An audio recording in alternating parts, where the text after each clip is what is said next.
কোচবিহার থেকে ফেরার পথে বিজেপি পরিচালিত গাদং ২ নং গ্রাম পঞ্চায়েত প্রধানের বাড়িতে ঢুকলেন রাজ্য বিজেপির প্রাক্তন সভাপতি দিলীপ ঘোষ। পরে দলীয় কর্মীদের নিয়ে বৈঠকও সেরেছেন। মূলত দলীয় কর্মীদের চাঙ্গা করতেই এদিন আচমকাই দিলীপ ঘোষ ধূপগুড়ির নতুন শালবাড়িতে দাঁড়িয়ে যান। সেখানেই দিলীপ ঘোষ রাজ্যের মুখ্যমন্ত্রীকে কড়া ভাষায় আক্রমণ করেছেন। এমনকি ইডির ফাইল নিয়ে যাওয়ার ঘটনায় রাজ্যের মুখ্যমন্ত্রীকে ছিনতাইবাজ মুখ্যমন্ত্রী বলেও কটাক্ষ করেছেন। এছাড়াও একাধিক ভাষাতে কটাক্ষ করেছেন তিনি। তবে সাংবাদিকদের সামনে তিনি কিছু বলতে চাননি। একই সঙ্গে কোচবিহার থেকে ফেরার পথে নতুন শালবাড়িতে দাঁড়িয়ে শিব মন্দিরে পুজো দিয়েছেন রাজ্য বিজেপির সভাপতি শ্রমিক ভট্টাচার্য। আজকের দিনে সোমনাথ মন্দির ভাঙা হয়েছিল, সেই কারণে শিব মন্দির আজকের দিনে প্রতি বছর পুজো দেওয়ার কথা ঘোষণা করেছেন।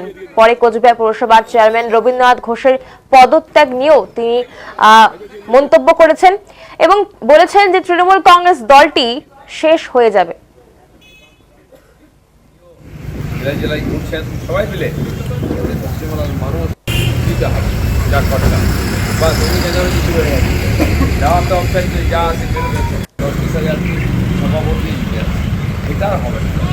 সব নাম মাইনাস হয়ে যাবে, ঠিক আছে?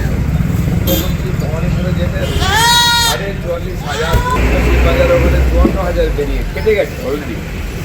আরও সব যারা প্রোগ্রামে দিয়েছে এই গরিকার লোক নিয়ে সবগুলোও বাদ যাবে। সেজন্য লড়াইগুলো করে সমর্থন নিয়ে আসে, বরঞ্চ যে ভোটটাই ওরা জিতছিলাম ফাটা হয়ে গেছে। আমরাই এগিয়ে আছি। এবারে লোকজনকে এবার বলতে হবে যে সারা ভারতবর্ষে বিজেপি সরকার, বিজেপি সরকার, রাজ্যে রাজ্যে আমাদের উড়িষ্যায়, বিহারে, আসামে চারদিকে বিজেপি সরকার।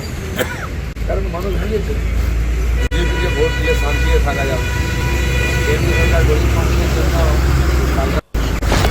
সারা ভারতবর্ষ ব্যাপী আমাদের সমস্ত বিজেপি নেতা কর্মীরা আজকে শিব পূজন করছেন, শিবলিঙ্গে জল দিচ্ছেন, এবং এটা আগামী 1 বছর ধরে চলবে। সোমনাথ মন্দির পুনর্নির্মিত হয়েছিল।